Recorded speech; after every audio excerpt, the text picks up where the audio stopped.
Bien le bonsoir. Dans l'actualité ce soir, le tout premier conseil des ministres du gouvernement d'Abdoul Mbaye, le deuxième gouvernement, 12 nouvelles entrées. Vous entendrez les premières impressions de certaines d'entre elles. Les populations de Guinaw Rail, 72 heures dans le noir, une importante quantité de viande de la Tabaski dans les poubelles à cause de cette longue absence de l'électricité. Baccalauréat 2012, la philosophie a refermé la session. Les conditions de préparation de l'examen divisent candidats et enseignants. Et puis ce beau legs de Youssou N'Dour à son successeur à la tête du département de la culture, une enveloppe de plus de 8 milliards de francs CFA pour la construction du mémorial de Gorée. Le ministre du Tourisme et des Loisirs a signé l'accord de financement avec la Swiss Invest Bank, ce pour la réalisation effective du mémorial en fin d'édition. Le coordonnateur du projet, l'écrivain Amadou Lamine Sall.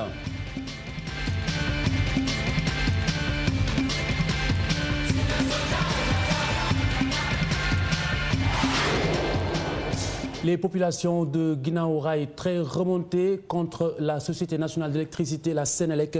Cette partie de la banlieue a subi l'obscurité pendant 72 heures, une longue absence de l'électricité qui a corrompu la viande de la Tabaski, des réserves qui se retrouvent dans la poubelle. Mardieng, Fatou Bintou Conté.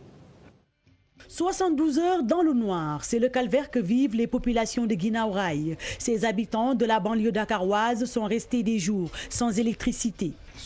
Depuis 72 heures, nous n'avons pas d'eau ni d'électricité. On vit une situation vraiment difficile. On dort sous la chaleur, ce n'est pas normal. Même pour boire de l'eau, on est obligé d'aller au marché zinc. Tous nos produits sont périmés. Conséquence, toute la viande gardée dans les réfrigérateurs ont été jetées à la poubelle avec des nuits de chaleur interminables. Depuis 3 jours, nous n'avons pas d'électricité. Nous avons presque perdu toute notre viande de Tabaski. Presque un mouton, je l'ai jeté à la poubelle. Nos enfants ne dorment plus la nuit tellement il fait chaud. Nous sommes fatigués, vraiment fatigués.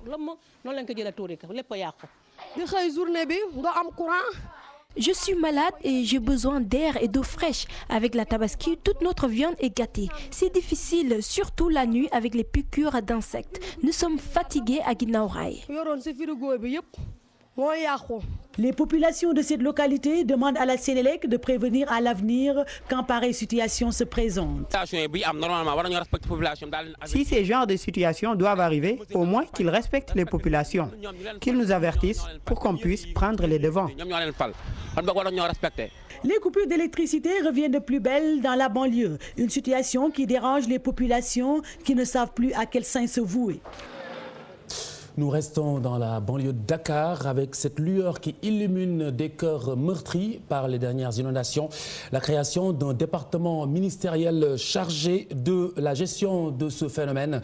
Les populations touchées ne veulent pas, mais plus du tout de discours. Ce sujet de Ababakar Kamara et Daouda Sow, nous y revenons dans quelques instants. Il s'agit justement de la création d'un département ministériel chargé des inondations. Eh bien, ce département, la création de ce département réjouit les populations de la banlieue qui souhaitent avoir du concret. Ils veulent avoir les techniciens justement de ce département sur le terrain pour mettre fin à ce calvaire.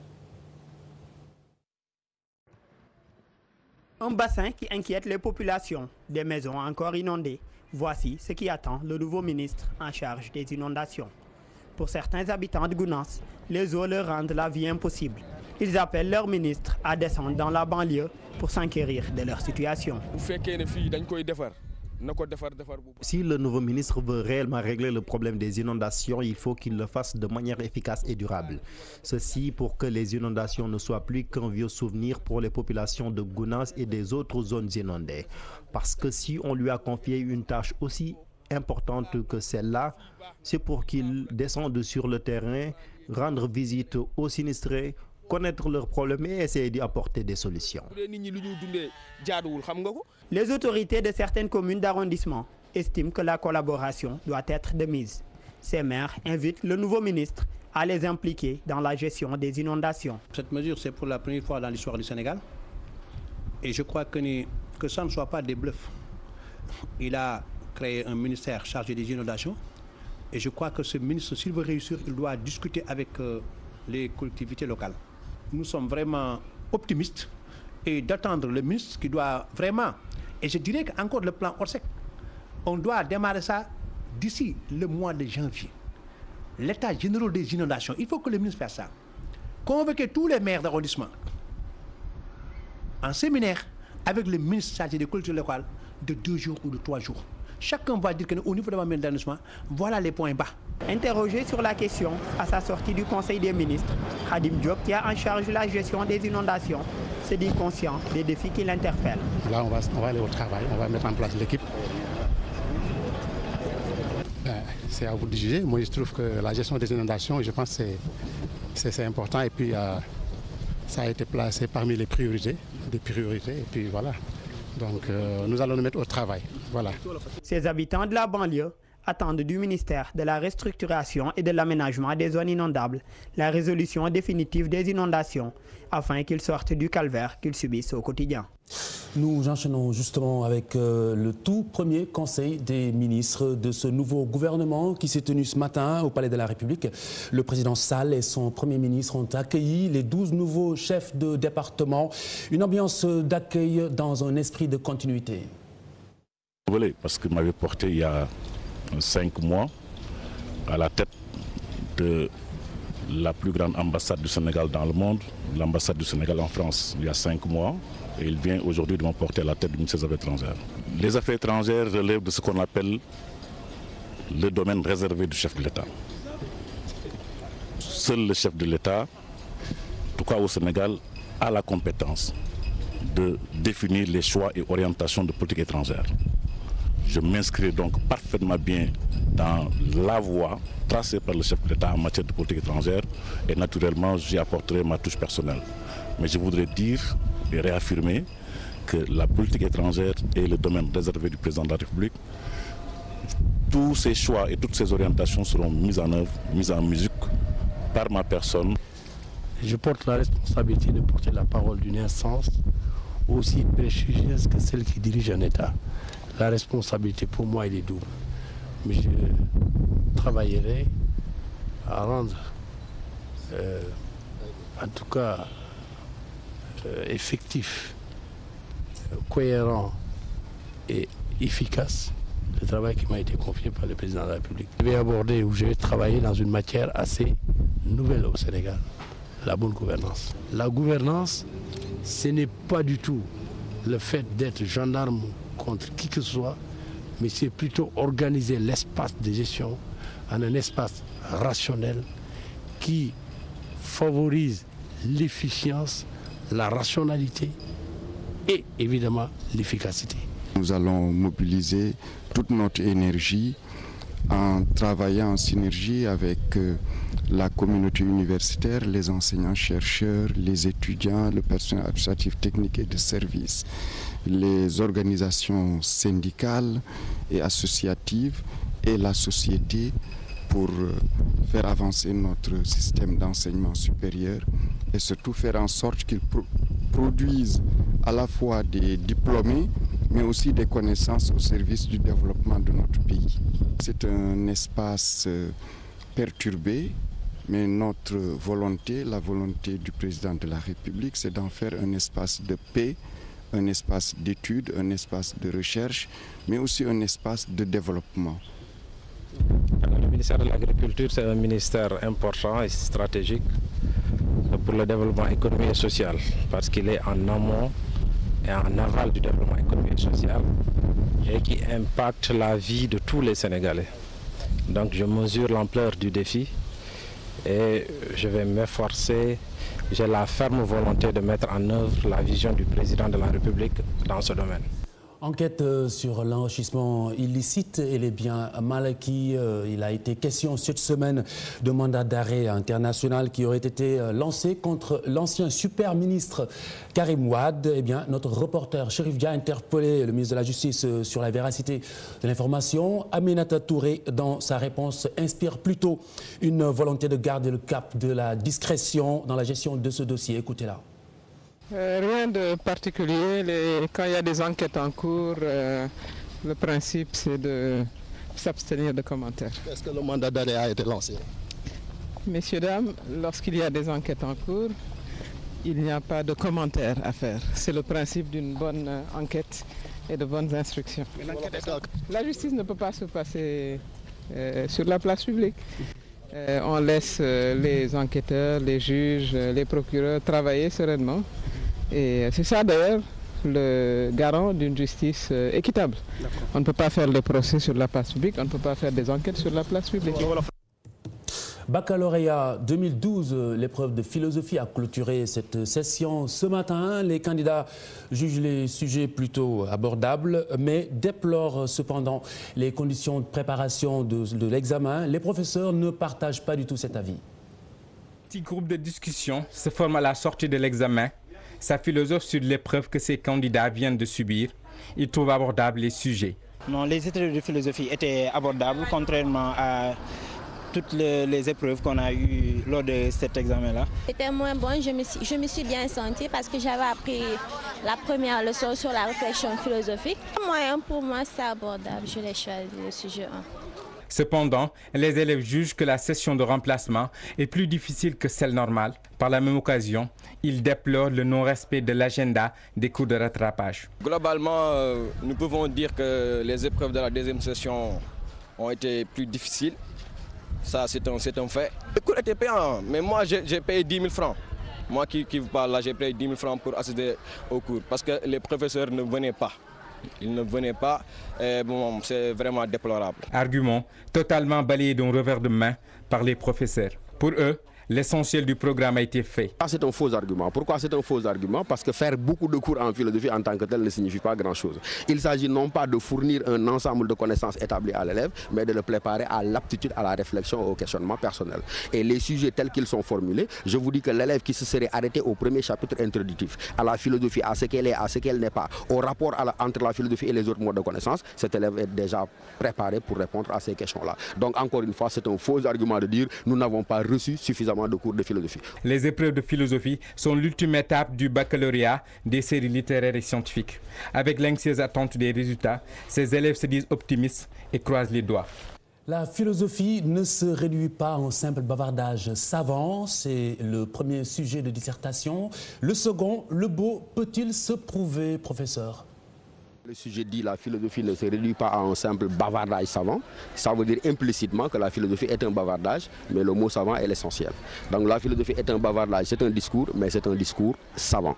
Maintenant, l'élève qui aura montré qu'en plus d'être un discours savant, qu'en plus d'être une réflexion critique, la philosophie est également une manière d'être, une manière de se positionner par rapport au monde. C'est de cela qu'il s'agit pour avoir une idée précise du sujet. Donc il faudrait d'abord articuler la notion de bavardage à la notion de discours et articuler la notion de savant au fait que le philosophe, il développe une activité, mais une activité qui se veut réflexive par rapport à l'ensemble des connaissances dont l'homme dispose. Maintenant, je dis le meilleur candidat, la copie idéale est celle qui permettra de montrer à la fois l'aspect théorique de la philosophie comme discours savant, mais également la philosophie comme une manière d'être, une posture par rapport au monde. Quand on dit le beau peut-il se prouver, c'est une façon déjà de montrer ou de poser la question sous l'angle de savoir est-ce que le beau il s'éprouve, autrement dit je ressens le beau, et quand je ressens le beau, ce que je ressens peut varier d'un individu à un autre. Et l'autre question sous-jacente, c'est une manière de montrer que est-ce qu'il n'y a pas des beautés universelles, est-ce qu'il n'y a pas des beautés qui fassent l'unanimité et l'accord sur elles. Et donc ça veut dire que l'élève sera amené à montrer à la fois que le beau il peut avoir une forme universelle, comme puisqu'il est lié à un jugement subjectif, il peut varier d'un individu à un autre.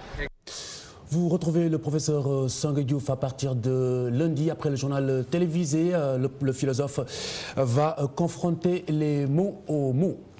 Dakar accueille le 4e forum international sur la RSE, responsabilité sociétale des entreprises. Les panélistes sont français, canadiens, allemands, burkinabés, ivoiriens et bien sûr sénégalais. La finalité de cette rencontre, favoriser la bonne gouvernance et le respect de l'état de droit. Alioune Diagne, Daniel Diouf. L'initiative est une démarche fondée sur l'éthique, les valeurs morales et les principes de la responsabilité sociétale.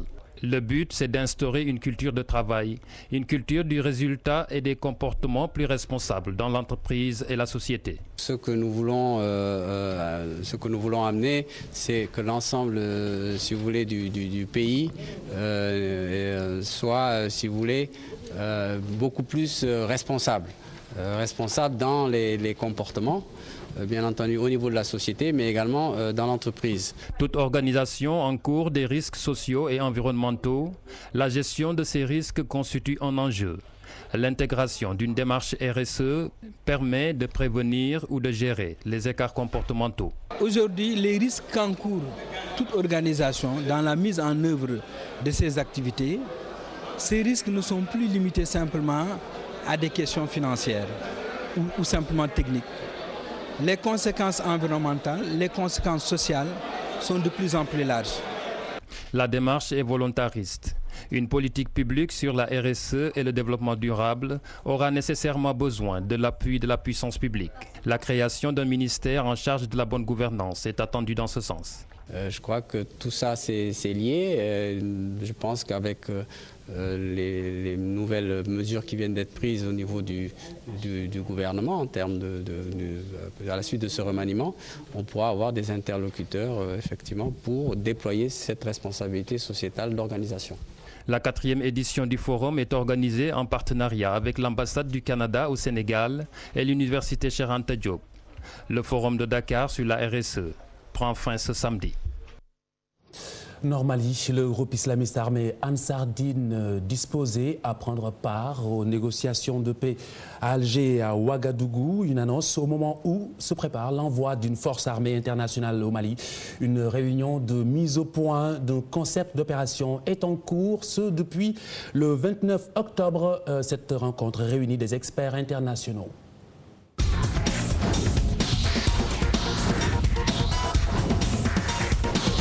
Bonsoir. Bonsoir Khalifa Diakhaté. L'actualité sportive. Le tout nouveau ministre des Sports qui veut privilégier le dialogue et la concertation pour booster le sport sénégalais.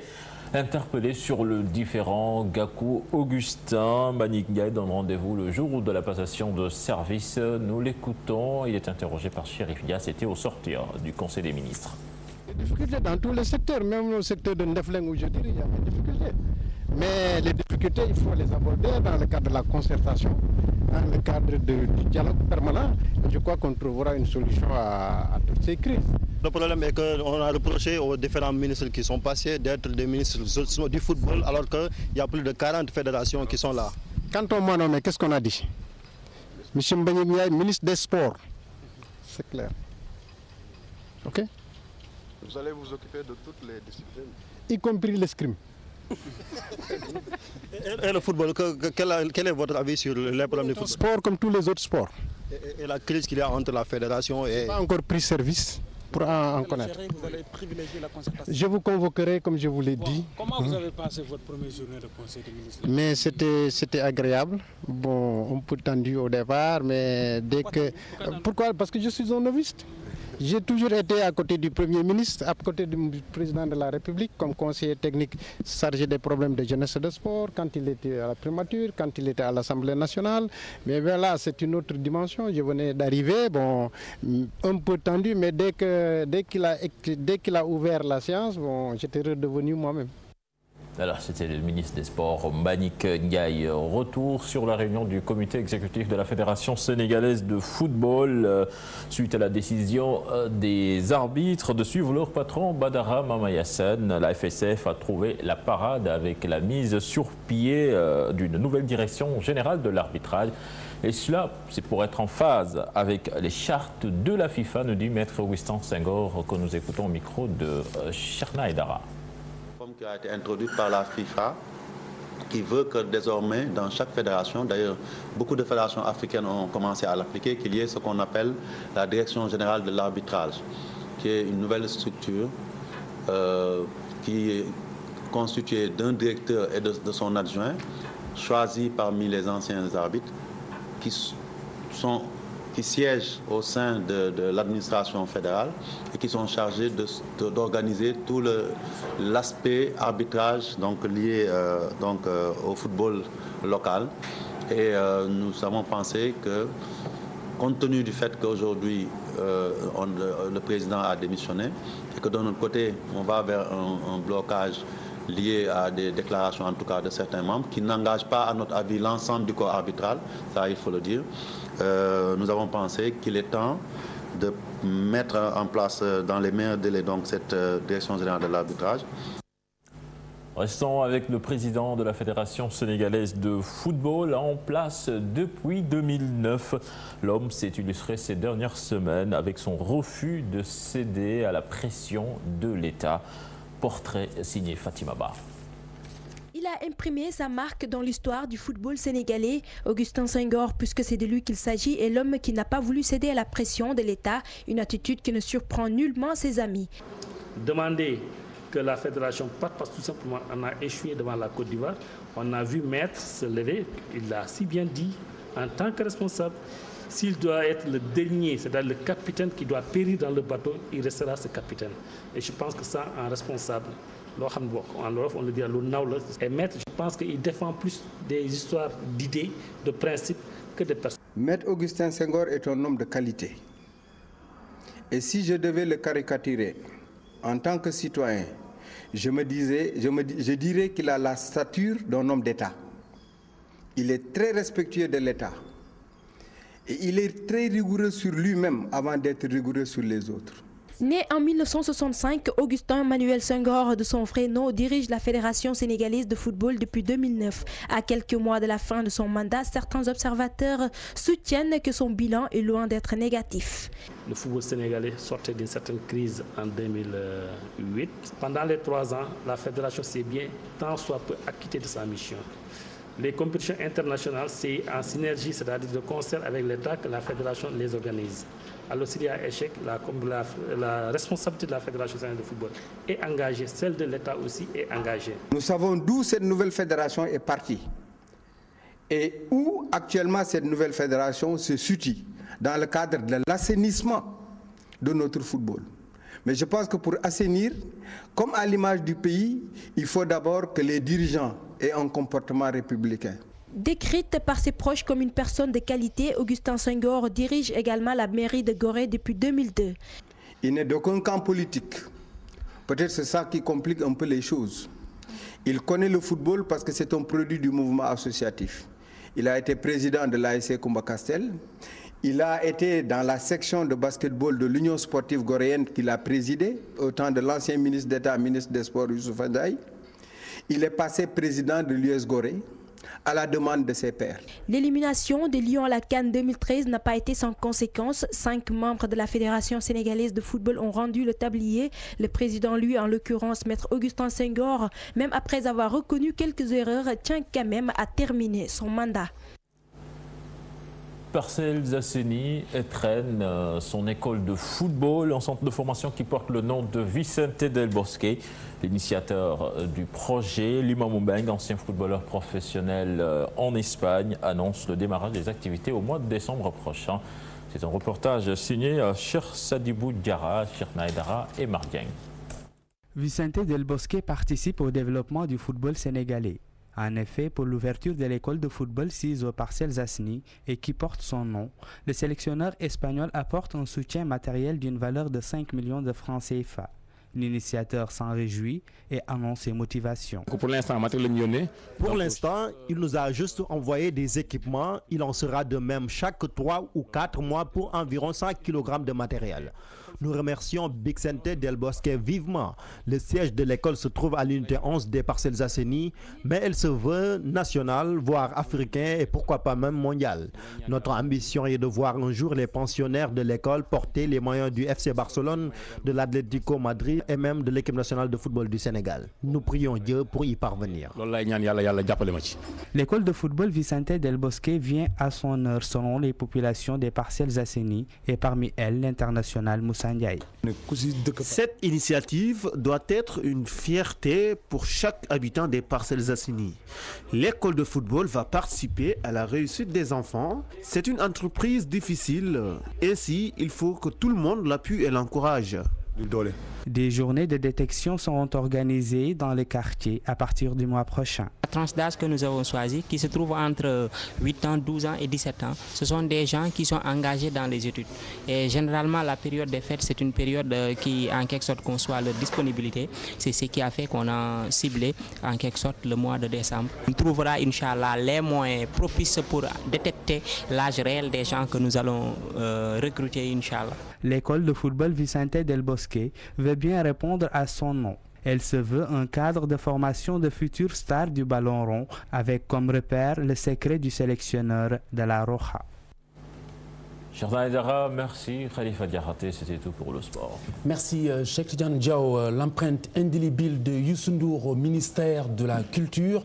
Il lègue à son successeur à la tête de ce département une enveloppe de plus de 8 milliards de francs CFA, montant destiné à la construction du mémorial de Gorée. L'actuel ministre du Tourisme et des Loisirs a signé l'accord de financement avec la Swiss Invest Bank, ce pour la réalisation effective de ce mémorial de Gorée. Nous en parlons dans un peu moins de 2 minutes avec le coordonnateur de ce projet, l'écrivain Amadou Lamine Sall. Mais d'abord, ce point de Ibou Diouf. Ce financement sera cité parmi les grandes réalisations de Youssou Ndour à la tête du ministère de la Culture. 8 milliards 515 millions de francs CFA pour la réalisation effective du mémorial de Gorée. Un acquis de taille au moment où Youssou Ndour quitte ce département de la culture. L'actuel patron du tourisme sénégalais vient de marquer sa fin de mandat au ministère de la Culture avec la signature avec la Swiss Invest Bank, un accord de financement estimé à 13 millions d'euros. Une enveloppe financière qui permettra dans un bref délai de terminer les travaux du mémorial de Gorée. Youssou Ndour vient d'assurer la matérialisation d'une grande œuvre à caractère culturel. L'histoire retiendra qu'il aura réussi en 7 mois avec la complicité du poète Amadou Lamine Sall ce challenge, alors que plusieurs ministères sont passés à la tête de ce département. Pour rappel, Youssou Ndour avait été nommé par le président Abdou Diouf dans les années 90 ambassadeur de ce projet. C'est sous son magistère que le financement est bouclé. Il faudra attendre 24 mois, dont 18 de travaux, pour voir ce joyeux sortir de terre. Nous avons l'honneur d'accueillir le poète Amadou Lamine Sall pour justement parler de ce financement obtenu par le ministre, l'actuel ministre du Tourisme et des Loisirs, Youssou Ndour, avant de céder la place à son successeur au ministère de la Culture. 8 milliards 575 millions de francs CFA, si je ne m'abuse. Oui, c'est 13 millions d'euros. Voilà, 13 millions d'euros pour être plus précis. Alors, le mémorial de Gorée, justement, tout d'abord revenir sur l'esprit de ce monument. L'esprit est très important. Vous avez remarqué d'ailleurs que lors de la visite d'État du président Hollande à Dakar, il a commencé par parler de l'esclavage. Il a rendu hommage à l'homme noir. Oui. Et le monument de Gorée est un symbole très fort. Le mémorial de Gorée est un symbole très fort. Parce que c'est un monument qui fait que nous n'oublierons jamais ce qui s'est passé. Oui. Nous pouvons pardonner, mais nous ne pouvons pas oublier. L'île de Gorée n'est pas à Paris. L'île de Gorée n'est pas à Tokyo. L'île de Gorée est dans un pays, mais qui s'appelle le Sénégal. Et c'est pourquoi la communauté internationale, depuis près de 20 ans, se bat pour que le mémorial de Gorée voit le jour dans notre pays. Et voilà que c'est arrivé. Justement, plus de 20 longues années. Aujourd'hui, le ministre de la Culture décroche ce financement, mais juste au moment où il est appelé à d'autres fonctions. Quel sentiment est-ce que cela vous donne, vous qui avez cheminé avec lui dans cette démarche? Mais oui, j'ai été très ému quand le ministre Youssou Ndour est arrivé au gouvernement du Sénégal, parce que quand on regarde à son parcours, imaginez-vous que dans les années 90, il avait été nommé ambassadeur de ce projet. Qui pouvait imaginer que Youssou Ndour serait un jour ministre de la Culture et du Tourisme? Et je crois qu'il y a quelque part la main de Dieu, et il faut se féliciter que, de par sa vision, de par son rayonnement, il ait pu, avec nous tous, arriver à trouver ce financement et remercier la lucidité et l'attention toute particulière que le président Macky Sall également a porté à ce projet désormais. Et il pense le réaliser. Alors, ce mémorial de Gorée, chargé d'histoire, chargé d'émotion, ce mémorial sera, si vous voulez, le monument, vous l'avez dit, du pardon, mais pas du tout de l'oubli. Alors, quel sera, du coup, l'impact économique pour le Sénégal ? Je crois que c'est la question la plus importante. Il faut que les Sénégalais qui nous écoutent sachent que l'État du Sénégal n'a pas mis un franc dans ce projet de mémorial. Nous avons laissé l'État du Sénégal mettre son argent dans la santé, dans l'éducation, dans l'agriculture, parce que nous sommes dans un État qui aujourd'hui fait face à énormément de difficultés. Oui. Le financement que nous avons trouvé est un financement indépendant. Et c'est un monument, mais justement, qui va générer, conformément aux études que nous avons eu à faire, 2 milliards de francs CFA par an. Dans sa phase de réalisation, ce monument va employer des centaines et des centaines de jeunes Sénégalais. Dans sa phase d'achèvement, ce mémorial va utiliser également des centaines et des centaines et des centaines de Sénégalais. Donc l'impact économique est énorme. Il y a le nouvel embarcadère de Gorée dans ce complexe, mais qui va naître. Oui. Des salles polyvalentes pour la musique, les conférences, l'artisanat, le cinéma. Il y a des parkings pour les voitures individuelles, les taxis, les bus. Et les populations peuvent venir là, mais se promener en bordure de mer, et pour dire simplement que ce projet est à la fois culturel et économique. Et je crois que les Sénégalais doivent le savoir. Et pour revenir à votre question maintenant, l'île de Gorée est fondamentale. Le projet du mémorial de Gorée va aider essentiellement à la sauvegarde et au développement de l'île de Gorée. Vous savez combien cette île souffre. Absolument. Vous savez combien cette île est en danger. D'ailleurs, je suis un peu fou, mais j'ai toujours pensé que nous devrions voter une loi pour ne plus faire de Gorée une commune, mais nommer un gouverneur de l'île de Gorée. Il faut dépolitiser l'île de Gorée en lui donnant des chances de voir des investisseurs y arriver. Il faut nommer un gouverneur de l'île de Gorée pour permettre à cette île de se développer. Une fois de plus, donc, merci au ministre Youssou Ndour, et nous lui souhaitons un bon vent pour le nouveau poste qu'il occupe. Merci au président de la République. Merci à tous les artistes, à tous les écrivains de ce pays et du monde qui n'ont jamais cessé de nous soutenir. Ça tombe très bien, le ministre trouve ce financement, quitte le département, sans trop quitter ce monument, puisque de toute façon c'est le tourisme qui Mais je souhaite qu'il y ait un link. Le link, forcément. Entre le ministre de la Culture, qui va arriver, et Youssou Ndour, pour que nous puissions ensemble, justement, gérer ce monument, parce que ce monument, finalement, il sera très touristique. Et je crois que Youssou Ndour ne peut pas ne pas être avec nous dans ce projet. Alors j'espère que les autorités ont entendu le message, et je suis bien d'accord, il faut être fou pour arriver à bout parfois. Et du coup, je suis tenté de vous demander de nous gratifier de 2-3 verres avant de nous quitter ce soir. Nous ne l'avons pas du tout préparé, mais je sais que vous en avez la générosité.